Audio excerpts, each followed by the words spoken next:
Hey everyone, and welcome back to a new video. It's been a little while since I covered the events of Harbingers, the first book in the Dawnbringers series for Age of Sigmar, and I think it's time, albeit somewhat belatedly, to talk about the events of Book 2, Reign of the Brute. This one sees the Twin-Tailed Crusade finally march forth from the gates of Hammerhal into the realms of Aqshy and Ghyran, and as we'll find out, things get pretty bumpy from the start. If you've not had a chance to bring yourself up to speed on the event so far, you'll find a link to my lore summary of the first book in the comments below or in the top right if the technology is working. Assuming you're up to speed though, let's rejoin the Dawnbringer Crusade as we take a closer look at the events of Book 2 of the series, Reign of the Brute. The story starts with a recap of sorts from the past book. The Shudder Blight, the supernatural malaise created by Nurgle, which have brought about feelings of despair and apathy in the citizens of Hammerhal, has finally passed, and the events of the Greenskin subterranean assault are thankfully a distant memory. And so, with weapons and supplies building up once again, all attention turns to the Twin-Tailed Crusade, a joint set of Dawnbringer Crusades that would march into the realms of Aqshy and Ghyran in search of new territories to establish settlements in. The Aqshy Crusade would go east across the Great Parch to the mountain valleys of the Talon, and the Ghyran Crusade would cross the wilds of Verdia to the northernmost tip of the Everspring Swathe. Again, it was one of the boldest endeavours in recent memory, and we hear of the palpable excitement around Hammerhal as forges and industry throng with activity, while citizens eagerly claim the coin malleus, marking their pledge to go with the Crusade into these new uncharted lands. And yet, amongst all this anticipation, we get a subtle glimpse to the hidden dangers of this venture, not least how the mobilisation of so many soldiers will leave Hammerhal thinly guarded. And as the witch hunter Hannah Toll puts it, the further their walls expand, the more territories they have to defend and the swifter their enemies multiply. Far from pacifying the realms, it seems these crusades will largely succeed in simply spurring Sigmar's enemies, opening up new frontiers for conflict, war and bloodshed. But that mood is far from the minds of the Dawners, who march out of the gates of the Twin-Tailed city singing Hold the Hammer High, ready for the trials ahead and the glory that the crusades surely promise. And with that, the attention turns first to the Aqshy Crusade, led by First Marshal Talia Vedra, otherwise known as the Lioness of the Parch. And we see her live up to that fearsome moniker right away, setting a blistering pace for her half of the Twin-Tailed Crusade. Mere hours into the venture, Dawners are drenched in sweat, cursing and panting as they march to the rhythm of their battle priest hymns. Not all of the Crusade column complain about their discomfort though. Like many Dawnbringer Crusades before them, the Twin-Tailed Crusade is joined by all manner of followers from the cults Umbragen, the disparate Sigmarite faiths that are spread all across the God King's empire, and this is no exception. More specifically, Pontifex Zenestra herself has deigned to follow the Aqshy Crusade in person, and her followers of the Great Will stride with her, never complaining about their condition and refusing to stop for rest or replenishment, much to the bemusement of their free guild comrades. However, any moans and groans are quickly discarded as the crusade passes through the Vale of Ash and is instantly beset by hordes of Ironjaws.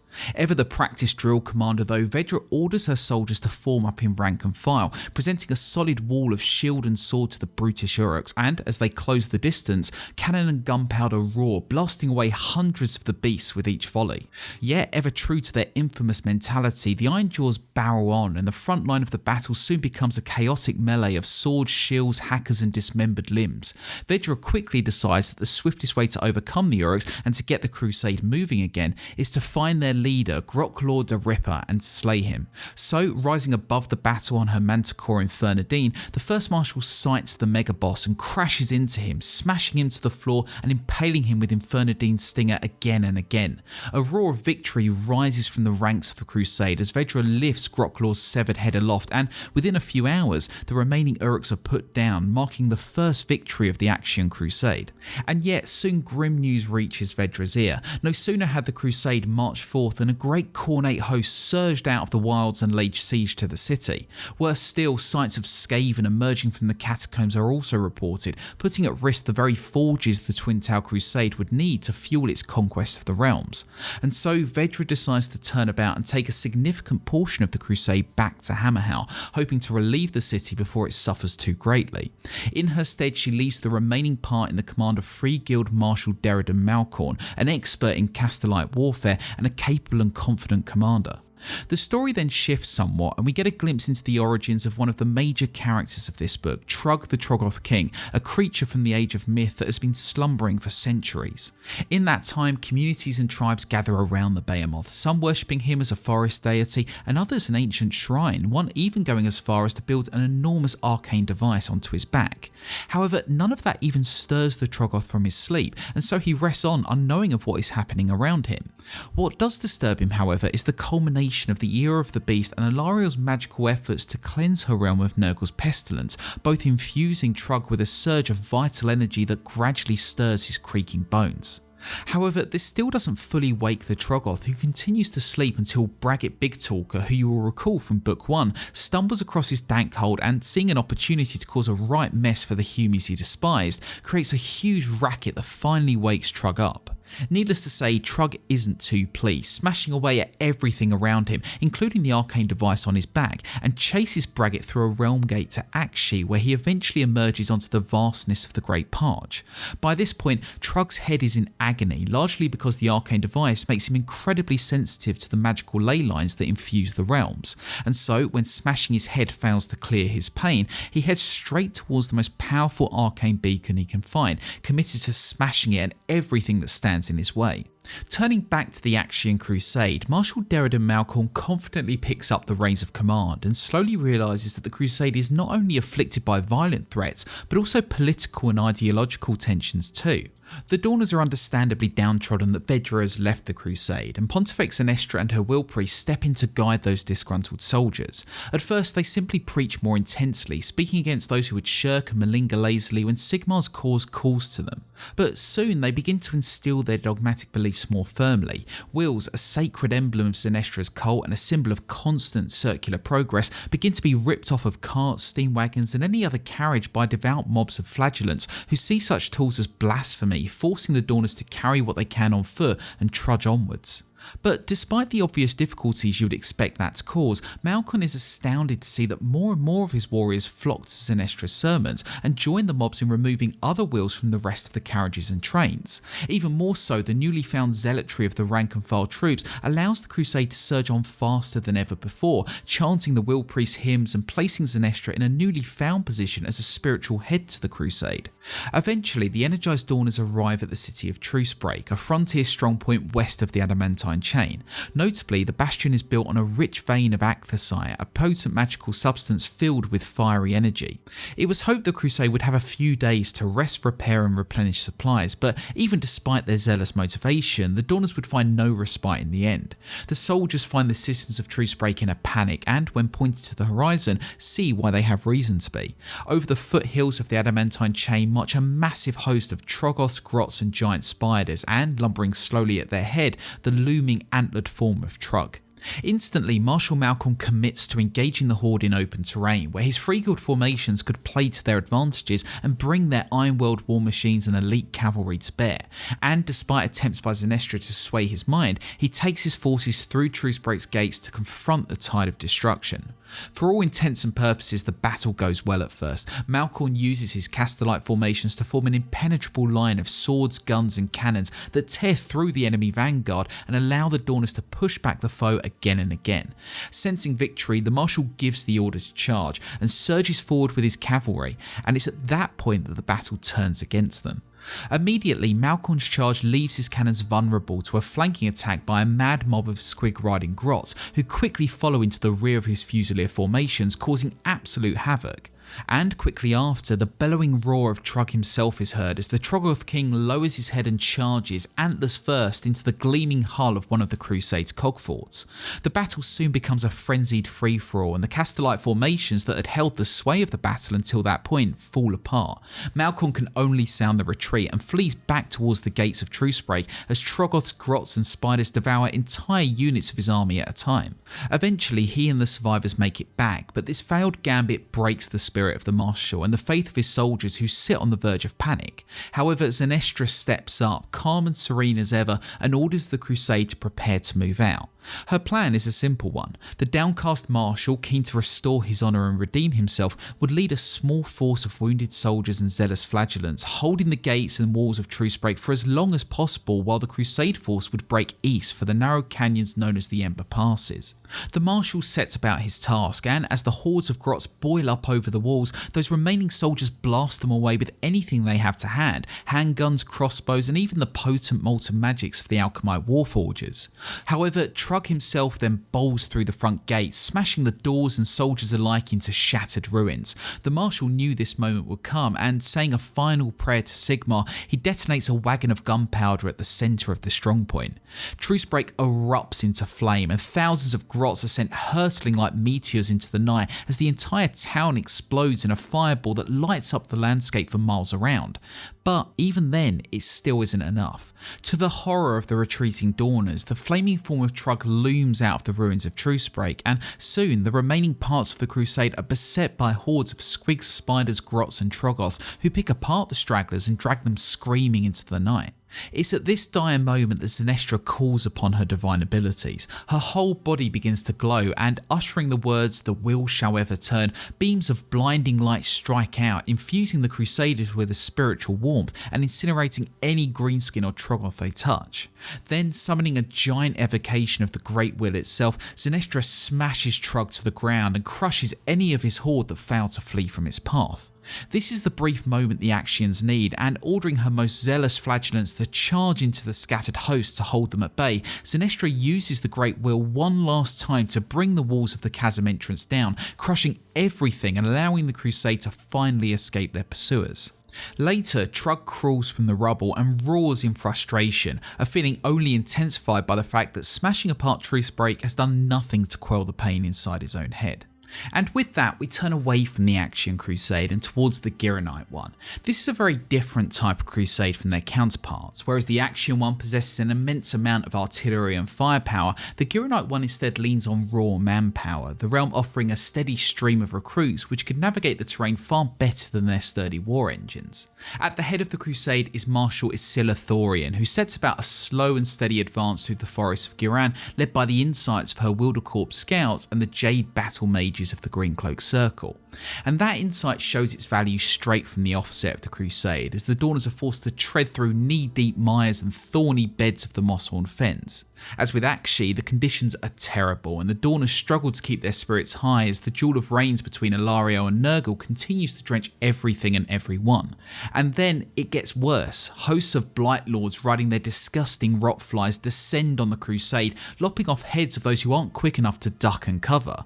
And soon after, the forms of Plague Bearers and Nurglite followers emerge from the foggy mist, followed by the enormous pus-slicked form of Thorpalax, a great unclean one. Dawners break in terror, and others are crushed under the rolling weight of the great demon, threatening to turn the crusade into a full-blown rout before it had even begun. However, warriors of the Hallowed Knights, revered Stormcast Eternals who had joined the Ghyranite host, set about the monster, slashing it with spears and javelins. Even that though seems to not be enough, until an arrow loosed by Knight Venator Taunus smashes into Thorpalax, the Blessed Azir arrow piercing his flesh and ripping apart the foul demon's heart. Thorpalax cries out and then slowly begins to wilter like a giant rotten apple, while the forces of the Maggotkin retreat into the fens. Unlike Marshal Malcorn, Marshal Thorian knows restraint, and so orders her warriors to press on, already conscious of the losses and delays they've suffered. Eventually, the crusade emerges from the shadow of the Mosshorn Fens and into the fog-blanketed Dew March. This is an open plain of grassland that needed to be crossed if the Dawners were to reach Ford Gardus, the renowned garrison of the Hallowed Knights and a refuge for them on their journey. However, soon the ground begins to shake and the mist begins to swell. Suddenly, emerging from the mist comes the enormous forms of the Maw-Gruntas, huge beasts that served as mounts for the more powerful Ironjaw's brutes. This host, made of numerous Maw-Gruntas and Gore-Gruntas, is led by Tussboss Krazog Hornsplitter, and on discovering the Dawner army emerging from the fens, makes straight for them. Thorian immediately orders for defensive formations, and while the soldiers gather with practiced speed, it isn't enough to hold back the full-speed charge of a Maw-Grunta. Human warriors are pasted flat, cannons twisted and torn from their moorings, and skulls and limbs go flying as the beast riders lop them off with wild swings of their hackers and axes. Possessing a quick mind for these moments, Thorian realises that instead of pushing against the momentum of this charge, she'll have to work with it, and reorganises her force to allow the Gruntas to flow between her formations. Similarly, Knight Venator Taunus orders his Stormcast prosecutors to harass the orcs from the sky, driving them into the newly formed gaps. As a result, the charge merely scrapes their formations, preventing the Ironjaws from rolling up the Dawn of Battle line as they had originally intended, and saving hundreds of lives in the process. Hornsplitter tries to react himself, but true to their nature, his mount and those of his fellow Ironjaws barrel onwards, chasing the Stormcast as they lure them away from the main Dawnbringers host. That gives Thorian the window she needs, and she orders the army to make for the Grimbark Forest, an ancient and deadly expanse of thick woodland that held dark rumours and legends. However, going around the forest as she had initially planned would risk another flanking attack, which she could not afford twice, and so she takes her luck in the forest itself, and with whatever awaits inside. The story then once again shifts its focus to another big character in Age of Sigmar, literally and figuratively. King Brod, leader of the Gargant tribes, is on the warpath, and ever seeking revenge for Sigmar's slaying of Behemat, has set his sights on another of the God King's bastions, coincidentally Fort Gardas, and so he and his mustered force of Mega Gargants march through the forest of Ghyran, trampling the woodland and sending the various human settlers fleeing for the sanctuary of the distant fort in their thousands. Back at the fort itself though, Gardas Steel Soul, Lord Celestin of the Hallowed Knights, is witnessing the throngs of refugees pouring through the gates. Many are in need of aid, and so he instructs his warriors skilled in healing to tend to their wounds and take them inside the keep of the Basilica of Martyrs where they could be safe. However, soon a company of Caradron Dwardim, members of the Grundstock mercenary group, also make their way inside. Their leader, Admiral Crufin, explains to Gardas that they had been contracted to defend the nearby strongpoint of Veldman's Gap, which had recently fallen to the Gargant Tide, losing their flagship, the Grimbar, in the fighting. They have followed the refugees and are looking for revenge on those who have not only cost them dearly in lives, but also in profit. Soon enough, boulders begin to rain down near the walls of the Stormkeep. Brod and his army have finally arrived. A little further into the woodland, we learn that Tuskboss Hornsplitter, finally having regained control of his Maw-Grunta, has come across the path of destruction left in the Mega Gargant's wake. At first, he's keen for a right good scrap with the giants, but before he can act on it, Zogrog Anvil Smasher and his Ardboys join them, explaining King Brod's plan. Needless to say, the chance to crush the human and Stormcast inhabitants of Fort Gardas is more than enough for Hornsplitter and his warriors to show a morsel of patience and march excitedly toward the big battle to come. But further in the woods, something else altogether begins to stir. For generations, the Sylvaneth of the Dreadwood Glade had dwelt within the Grimbark and did not take kindly to King Brod's rampage through their sacred forests and precious flora.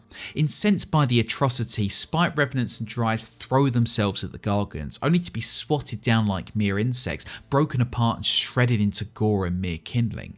And so a cry for vengeance goes out across the Dreadwood, carried on the winds and through the leaves, a call for revenge not just against King Brod, but all who sullied their realm, and deeper in the Grimbark, something hears that call.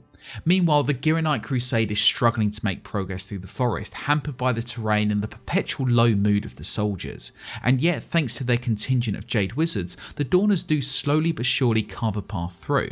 However, one by one, the Crusaders begin to suspect something is wrong, occasionally sensing a prickling sensation on the back of their neck or an uncanny feeling that they're being watched. Soon, paranoia gives way to panic as cries begin to ripple up and down the column. Dawners who have strayed too far from their comrades are snatched away into the darkness, their agonised screams echoing through the trees. And then, without warning, a storm of Sylvaneth and insects crash into the unprepared humans. Rallying cries go out, but it's chaos, every man and woman fighting for themselves. The very woodland itself turns on them. Leading the charge is Dryka Hamadreth, the self-proclaimed queen of the outcasts, whose hatred for all non-Sylvaneth is infamous and feared across the realms. Marshal Thorian is about to give the order to fight back when all of a sudden a beautiful lifting melody begins to sweep through the cacophony of battle. The Dawners are stunned into confusion while Dryka snarls at the new arrival. A moment later, the gnarled trees surrounding them part, revealing a procession of forest spirits Belisarius, the Sylvaneth of the Oakenbrow, far more noble and beautiful than those that sought the Dawners' blood. And drifting gracefully at their head, carried aloft by rolling loops of vines, is a warsong revenant, a herald of the goddess of life. The message the herald brings from Alarielle is simple. The true fight is not between Draika's Sylvaneth and Thorian's Crusaders, it is between them and the forces of destruction who march on the walls of Fort Gardas even as they speak, and should they fail to put aside their differences, both would suffer greatly. And so, with that unifying cause in mind, the two forces put aside their enmity and march as one towards Fort Gardas. And at that point, the attention turns to the climactic siege of the fort itself, where the Gargants are already beginning to assault the walls with an unnerving coordination. Boulders crash into the Stormkeep's gatehouse, and the Bridge of the Penitent, which marks the main approach to the fort, swarms with Gargants and Uruk brutes. Still, the forces of order are putting up a strong resistance. Protected by a literal shield of faith known as the Saint's Shroud, the fort's towers and defences are able to weather the rain of boulders crashing into the walls and blistering the skin of any Gargant or Uruk who attempts to touch them. Meanwhile, storm-crackled Azir arrows rain down onto the unprotected flesh of the Gargants, while ballista towers and the thunderous barrages of Admiral Cruffin's sharpshooters thin the ranks, giving the defenders some hope that they may live out the siege after all. However, the forces arrayed around Brod are an almost endless tide, and despite their losses, new foes step in to assail the defenders as boulders and missiles continue to rain down on the Saint's Shroud. Even the potent magical shield begins to falter at points, and many defenders are crushed as masonry and debris begin to rain down on them. Lord Gardas realises the overwhelming numbers may eventually turn the tide of the battle against them. More so, defeat today would not only be catastrophic for the refugees and warriors under his protection, but also the relics they guarded deep in the cathedral's vaults. Simply put, his very legacy is at stake, and the next crucial moments would affect far more than this simple battle. Meanwhile, King Brod grows impatient with the pace of the siege. His Gargant kin have been beaten back and bloodied at every attempt to overcome the Stormcast defences, and so he calls upon ancient magic, stomping his feet in a primal rhythm that soon all of the Gargants begin to mimic in unison. Initially it seems to have little effect, but very gradually as the earth begins to quake under the assault, small cracks and sparks begin to form across the surface of the Saint's Shroud. At the same time, Hornsplitter and his Uruks charge from the surrounding trees and make straight for the gatehouse. The trampling of hooves can be felt even amongst the stomping of the Gargants as the Grunters and their riders rile themselves up for the fight. Just as Hornsplitter and his Maw-Grunta are about to hit the weakening Saint's Shroud, Zogrog Anvil Smasher draws upon pure war energy and infuses the charging Tuskboss with it. Suddenly the beast becomes a vessel of pure destruction, a magical battering ram, and with the sound of 1,000 cannons firing at once, Hornsplitter slams into the gates of Fort Gardas, obliterating every obstacle, magical and physical, in an instant. And with that, madness takes over. Hallowed Knights and human defenders are forced to fight the Gargants and Ironjawz in the very streets and buildings of Fort Gardas, the tide of endless destruction slowly overwhelming what little resolve and hope they still clung to. All that Lord Celestin's Steel Soul can do is quietly pray, realising that even his abilities can't turn this one-sided battle around. Meanwhile, on a ridge overlooking the fort, Marshal Thorian and her Crusaders look in horror at the scene before them. The walls of the Stormkeep have been ripped apart, and the huge forms of Mega Gargants can be seen striding through the rubble, swatting aside any who tried in vain to hold them back. Thorian doesn't waste a moment. She orders her 3 Guild Cavaliers to carve a path across the bridge to the Stormkeep, aided by the Warsong Revenant, who calls upon the trees of the surrounding woodland to uproot themselves and speed their journey down the ridge. Despite the incoming reinforcements, the situation in Fort Gardas looks grim. Gardas Steel Soul can barely hold his own against the mobs of Gargants, but just before one can land a lethal blow on him, Knight Venator Taunus swoops in to save the Lord Celestin, signalling that the Ghyranite Crusade had come to their aid. Dawners and Tree Revenants of the Sylvaneth pour in through the fort's ruined defences, fighting with a blend of martial discipline and righteous fury that initially strikes down Uruks and Gargants in droves. Draika herself, insensate with rage, fells a Mega Gargant single-handedly by summoning a roaring swarm of flitterflies and plunging them into the brute's throat, tearing at his insides from within. This moment of respite doesn't last long, however. With a stomp that shatters the stained glass windows of the Basilica of Martyrs, King Brod looms into view, followed by his mightiest Mega-Gargant kin. The giants smash into the Order reinforcements, pulverising Dawners and Sylvaneth alike with swings of huge clubs or even their own feet. Gore and blood fill the streets, and statues and ornate carvings crumble as the carnage and destruction reaches new heights. And slowly, it dawns on Lord Gardas that Brod is making his way to the Basilica, where the refugees and civilians are hiding in terror. Gardas realises he only has moments to act and asks Knight Venator Taunus to beseech Marshal Thorian to clear a path so that the civilians can escape via the Basilica's north wall. Meanwhile, Gardas would draw Brod's attention and hold him back as long as they could. It's a bold plan and so valorous that Admiral Crufin and his surviving warband swear an oath to stand by Steelsol, offering up their own lives in the effort if needed. And so the plan is put into motion. Ranks of disciplined Dawners form a wall of steel to protect the terrified and exhausted refugees as they flee from the Basilica and out of the fort's northern wall. As the final few make it through, Marshal Thorian, realising the fort has been lost and that to stay would only risk the very lives they had rescued, orders a full retreat. It's an order that Gardas himself is at peace with, and standing with a few remaining defenders on the exterior wall, the Lord Commander bellows a final challenge to Brod, calling him a fool and a coward. The Prophet of Bahamut responds exactly as you would expect, lumbering toward the wall to smash the Stormcast into a thin paste, but at the last moment Gardas leaps out of the way, giving Admiral Crufin and his remaining sharpshooters one last opportunity to attack. Brod is forced to shield his face as a flurry of missiles rain down onto him, at which point Gardas hurls himself from the walls, his hammer spitting holy light, and with a cry to Sigmar, he brings it down on the Gargant skull. Brod staggers back, crashing into the Basilica, but manages to grab Gardas just as he falls, dragging the Lord Commander with him as the huge building collapses on them with an explosion of stone fragments and shattered glass. Those few looking back at the site are able to see a small flash of light from the Gargant's hand as he tumbles, no doubt marking Gardas' own death and his journey back to Azyr for reforging. And so that is a lore summary of Book 2 of the Dawnbringers series, The Reign of the Brute. It certainly felt like a lot happened in this one, and it's great to see that the Twin-Tailed Crusade has really got into the thick of it from the get-go, and no doubt we'll see more of that in Book 3 and 4 as the series continues. But what did you think of the story, and what about the fate of Gardas Steelsol? And what are you expecting from future books story-wise? Let me know in the comments below. But as always, a big thank you for joining me today. If you liked the video, please do click the like button and subscribe if you'd like to join me for future Warhammer videos, and I hope to see you for my next one. Until then, however, take care.